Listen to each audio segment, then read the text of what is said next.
حضرت انس بن مالک رضی اللہ تعالیٰ عنہ روایت کرتے ہیں، آقا علیہ الصلوۃ والتسلیم کی بارگاہ کے اندر ایک شخص حاضر ہوتا ہے اور آ کر عرض کرتا ہے، اللہ کے حبیب صلی اللہ علیہ وآلہ وسلم، ایک شخص ہے، اس کا ایک کھجور کا درخت ہے، میرے باغ سے متصل ہے، ملا ہوا ہے، لہٰذا آپ اسے حکم فرما دیں کہ وہ جو کھجور کا درخت جو میرے باغ سے ملا ہوا ہے وہ کھجور کا درخت مجھے دے دے، تاکہ اس کھجور کے درخت کو میں حاصل کر لوں اور اپنے باغ کی دیوار کو سیدھا کر لوں۔ کھجور کا درخت وہ شخص مجھے دے دے اور میں اپنے باغ کی دیوار کو سیدھا کر لوں۔ آقا علیہ الصلوۃ والتسلیم نے اس شخص کو بلوایا اور حضور علیہ الصلوۃ والتسلیم نے اسے فرمایا کہ یہ صحابی تجھ سے گزارش کر رہا ہے کہ یہ جو درخت اس کے باغ کے ساتھ تمہارا جو درخت ملا ہوا ہے کھجور کا درخت، فرمایا یہ اسے دے دو تاکہ یہ اپنے باغ کی دیوار کو سیدھا کر سکے۔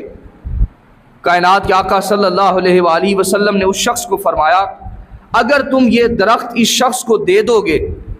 ہبہ کر دو گے، تحفہ دے دو گے، تو میں تمہیں جنت کے اندر ایک درخت کی ضمانت دیتا ہوں۔ اگر آج تم اس کو ایک درخت یہ دے دو گے تو فرمایا کہ میں جنت کے اندر تمہیں ایک درخت کی ضمانت دیتا ہوں۔ وہ شخص چاہیے تو یہ تھا کہ اس بات کو اقرار کرتا، دل و جان سے تسلیم کرتا، مگر وہ شخص آگے سے انکار کر دیتا ہے، کہتا ہے حضور مجھے جنت کے اندر درخت نہیں چاہیے، بلکہ میں یہ درخت اس شخص کو کبھی بھی نہیں دے سکتا۔ حاضرین محترم، جب یہ خبر آقا علیہ الصلوۃ والتسلیم کے ایک صحابی حضرت ابو الدہداہ رضی اللہ تعالیٰ عنہ آپ تک پہنچتی ہے تو آپ دوڑے دوڑے اس شخص کے پاس جاتے ہیں جس کا وہ درخت ہوتا ہے، اسے جا کر منت سماجت کرتے ہیں، مناتے ہیں اور فرماتے ہیں کہ جو درخت آقا علیہ الصلوۃ والتسلیم نے جس کی جنت کی ضمانت دی ہے، فرمایا میرا سارے کا سارا باغ لے لو اور مجھے وہ درخت عطا کر دو، مجھ سے سارا باغ لے لو اور مجھے وہ درخت دے دو۔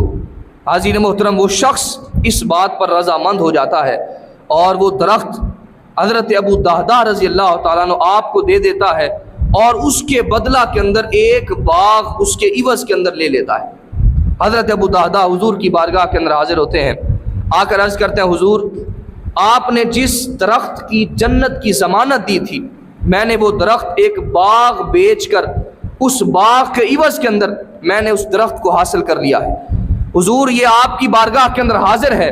آپ جو بھی حکم فرمائیں، جس کو بھی عطا فرمانا چاہیں، حضور یہ آپ کی خدمت کے اندر میں پیش کرتا ہوں۔ کائنات کے آقا صلی اللہ علیہ وآلہ وسلم آپ نے اس صحابی کو بلایا اور فرمایا کہ یہ درخت میں تمہیں دیتا ہوں اور اپنے باغ کی جو دیوار ہے اس کو سیدھا کر لو۔ تو حضرت ابو الدہداہ کے بارہ کے اندر حضور علیہ الصلوۃ والتسلیم نے فرمایا جنت کے اندر کتنے ہی خوشے ایسے ہیں جو ابو الدہداہ کے لیے لٹک رہے ہیں،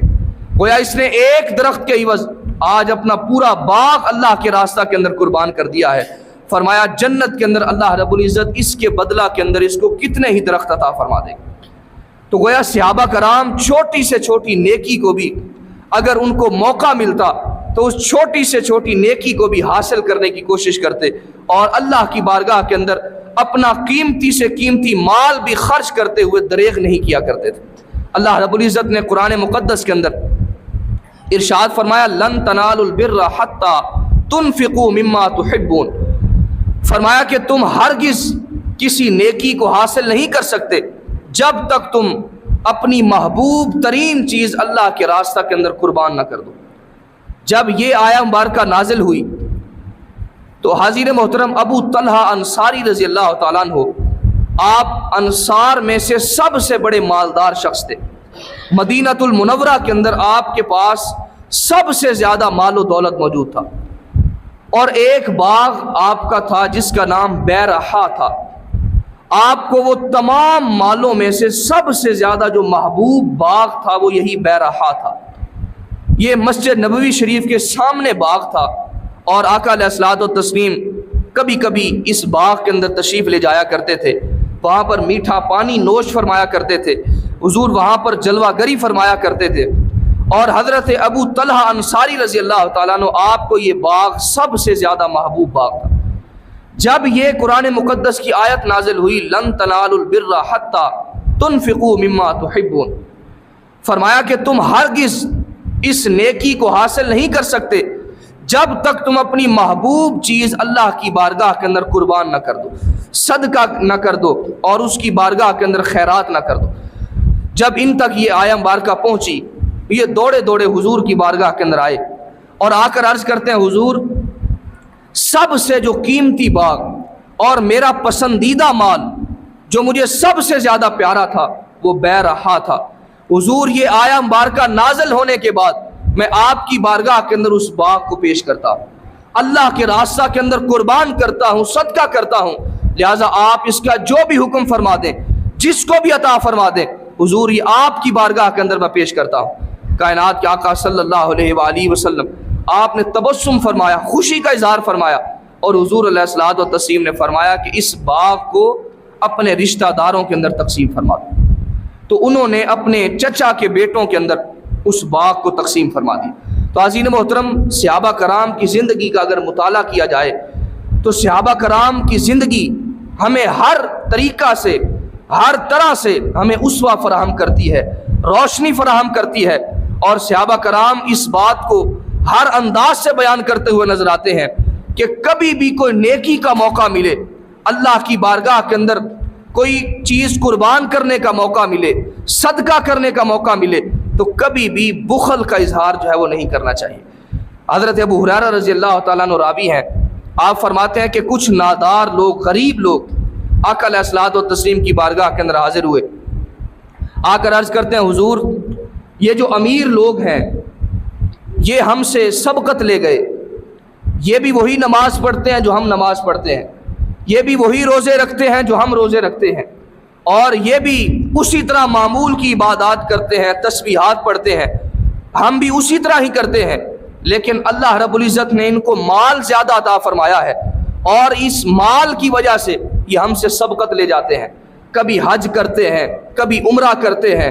اور کبھی جہاد کے لیے روانہ ہو جاتے ہیں، کبھی صدقات کی صورت کے اندر، کبھی زکوٰۃ کی صورت کے اندر، یہ ہم سے بڑھ جاتے ہیں، سبقت لے جاتے ہیں۔ حضور ہمارے لیے کیا حکم ہے؟ ہم تو غریب ہیں اور اللہ کی تقسیم پر بھی راضی ہیں۔ کائنات کے آقا صلی اللہ علیہ وآلہ وسلم آپ نے ان صحابہ کرام کو اس مایوسی سے آزاد فرمایا۔ آقا علیہ الصلوۃ والتسلیم نے فرمایا صحابہ یہ دیکھیے، اگر میں آپ کو ایک ایسا عمل بتاتا ہوں، اگر وہ عمل تم کرنے لگ جاؤ گے تو جو تم سے آگے نکل چکے ہیں، فرمایا کہ تم ان کو پالو گے، تم ان کا مقابلہ کر سکتے ہو اور ان کو پا سکتے ہو۔ آقا علیہ الصلوۃ والتسلیم نے فرمایا کہ ایک عمل بتاتا ہوں، فرمایا ہر فرض نماز کے بعد 33 مرتبہ سبحان اللہ، 33 مرتبہ الحمدللہ، اور 33 مرتبہ اللہ اکبر۔ فرمایا ہر نماز کے بعد اس تسبیح کو اپنی زندگی کے اندر شامل کر لو، اللہ رب العزت تمہیں بھی ان لوگوں کے برابر اجر و ثواب عطا فرما دے گا۔ تو عزیز محترم، یقیناً صحابہ کرام کے اندر یہ تڑپ موجود تھی، یہ جذبہ تھا کہ کاش اللہ رب العزت ہمیں نیکیوں کے اندر اضافہ عطا فرما دے، اور یہ سبقت لے جانے کی کوشش کیا کرتے تھے۔ اسی طرح غزوہ تبوک کا موقع ہے، آقا علیہ الصلوۃ والتسلیم کی بارگاہ کے اندر ابھی مال کی ضرورت ہے اور جہاد کے لیے جانا ہے۔ آقا علیہ الصلوۃ والتسلیم نے فرمایا جاؤ صحابہ اپنے گھروں سے سامان لے کر آؤ، مال لے کر آؤ۔ حضرت ابو بکر صدیق رضی اللہ تعالیٰ عنہ آپ اٹھتے ہیں، اپنے گھر کی جانب چل پڑتے ہیں،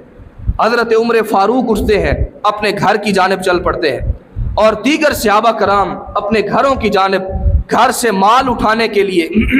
اللہ کے راستہ کے اندر مال کو پیش کرنے کے لیے اپنے گھروں کی جانب روانہ ہوتے ہیں۔ آج حضرت عمر فاروق رضی اللہ تعالیٰ عنہ آپ کے دل کے اندر یہ خواہش ہے، یہ ارادہ موجود ہے کہ آج میں ابو بکر سے بڑھ جاؤں گا، اتنا مال لاؤں گا، اتنا مال لاؤں گا کہ حضور علیہ الصلوۃ والتسلیم کی بارگاہ کے اندر اتنا مال پیش کروں گا کہ آج حضرت ابو بکر صدیق رضی اللہ تعالیٰ عنہ آپ سے سبقت لے جاؤں گا، آپ سے مال خیرات کرنے کے اندر آگے بڑھ جاؤں گا۔ لیکن کچھ دیر کے بعد آپ اپنے گھر کے اندر پہنچتے ہیں، اور گھر کے اندر جتنا مال ہوتا ہے آدھا آدھا 2 حصوں کے اندر تقسیم فرماتے ہیں۔ آدھا مال گھر رکھتے ہیں اور آدھا مال لا کر حضور کی بارگاہ کے اندر نشاور کر دیتے ہیں۔ حضور علیہ الصلوۃ والتسلیم پوچھتے ہیں عمر کیا لے کر آئے، کیا چھوڑ کر آئے؟ کہا حضور گھر کے اندر جتنا مال تھا اس کو 2 حصوں کے اندر تقسیم کیا ہے، آدھا مال گھر رکھا ہے اور آدھا مال لا کر آپ کے قدموں پر نشاور کر دیا ہے۔ اتنی دیر کے اندر جناب صدیق اکبر رضی اللہ تعالیٰ عنہ آپ حاضر ہوتے ہیں اور آپ گھر کے اندر جتنا مال ہوتا ہے سارے کا سارا لا کر حضور کی بارگاہ کے اندر پیش کر دیتے ہیں۔ آقا علیہ الصلوۃ والتسلیم پوچھتے ہیں ابو بکر کیا لے کر آئے، کیا چھوڑ کر آئے؟ ابو بکر کہتے ہیں حضور گھر کے اندر جتنا مال تھا سارے کا سارا لا کر آپ کے قدموں پر نشاور کر دیا ہے۔ حضور پوچھتے ہیں ابو بکر گھر کیا چھوڑ کر آئے ہو؟ کہا حضور گھر اللہ اور اس کا رسول چھوڑ کر آیا۔ وہ کسی نے کیا خوب کہا سب کچھ نثار کیتا چھڈی سوئی بھی نہیں، سب کچھ نثار کیتا چھڈی سوئی بھی نہیں، اسلام نو جدوں پئی ضرورت صدیق دی۔ تو حضرت صدیق اکبر رضی اللہ تعالیٰ عنہ آپ اس انداز سے سارے کا سارا مال لا کر آقا علیہ الصلوۃ والتسلیم کی بارگاہ کے اندر نشاور کر دیتے ہیں۔ تو عزیز محترم صحابہ کرام کے اندر یہ جذبہ موجود تھا، اس آیت کی عملی تفسیر تھے فاستبقوا الخیرات، اللہ رب العزت فرماتا ہے نیکیوں کے اندر آگے بڑھو، تو ان کے اندر نیکیوں کے اندر آگے بڑھنے کا جذبہ موجود تھا۔ اگر ایک صحابی پورا قرآن مقدس اگر رات کو پڑھتا ہے تو دوسرا صحابی اس کو دیکھ کر کوشش کرتا ہے کہ میں قرآن مقدس بھی پڑھوں اور ساتھ نوافل کی صورت کے اندر اللہ کی بارگاہ کے اندر سجدے بھی پیش کروں۔ اسی طرح کوئی شخص اگر تھوڑی رقم اللہ کے راستہ کے اندر خرچ کرتا ہے تو دوسرا صحابی اس کو دیکھ کر اور بھی زیادہ اللہ کے راستہ کے اندر خیرات کرنے کی کوشش کرتا ہے۔ تو یہ نیکیوں کے اندر سبقت کرنے کی عملی مثال ہے۔ حاضرین محترم ہم نے بھی اس کو اپنی زندگی کے اندر شامل کرنا ہے۔